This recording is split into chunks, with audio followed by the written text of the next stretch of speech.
And I brought him home, and I've had him, and he is my life. And that's why I promised him, I made that promise to him when he was just a baby, that I was going to be here for him. And I will be here for him. I don't care. I will fight this. I will win this. I will do everything I can, because he means the world to me.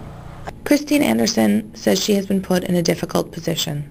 The 59-year-old Randolph resident has decided to forego treatment for pancreatic cancer diagnosed 6 weeks ago in order to stay home and homeschool her adopted son, Gavin.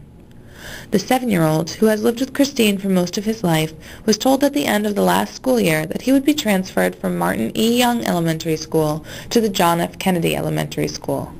Rather than have Gavin, who is dyslexic, leave his counselor, teachers, and friends at Young for a school that Anderson believes is riddled with problems, she has opted to teach him at home. Homeschooling a 7-year-old while undergoing chemotherapy treatment would be next to impossible, said Anderson, who has survived 3 bouts of cancer and a double mastectomy. So, pending a 2-week trial at JFK, Anderson will pull Gavin from the Randolph school system and teach him at home while foregoing the treatment that could save her life. Christine, why is it so important to you which elementary school he goes to that you put your life at risk for this? An education is the most important thing in a kid's life.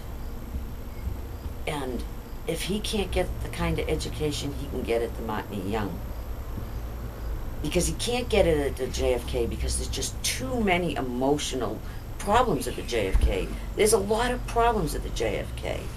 And why send a kid that has come from problems, you know, with his, you know, biological family, why submit him to that again?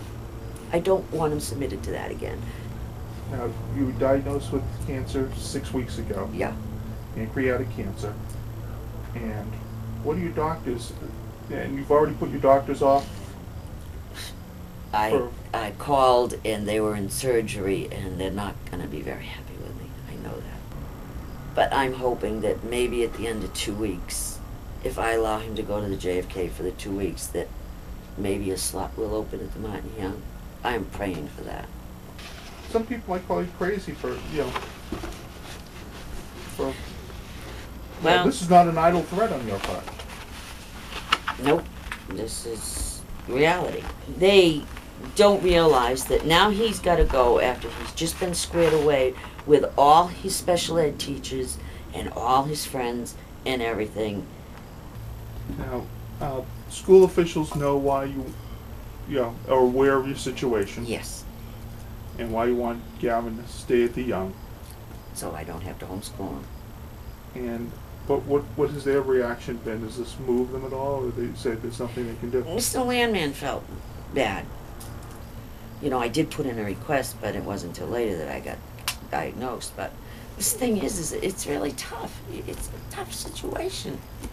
I don't want to give him any more problems. I want to keep him going. You know, next I know I'll be having to put him in counseling again, and I don't want to do that. You know, I want him to just be able to go to school and be a normal kid. Now, if you don't get treatment, you probably notice this, you know, especially with your form of cancer. Wouldn't be good. Wouldn't be good. Well, I'm thinking of still getting treatment. I'm going to see if there's another form of chemo that wouldn't make me as sick. You can't do chemo and homeschool at the same time. Chemo just... It's going to knock me for a loop. And you've had chemo before? Oh, yeah. I'm just hoping to God that this will just disappear. Yeah, that's what I hope. This is Caitlin Keene for the Patriot Ledger. For more on this story, see Wednesday's paper.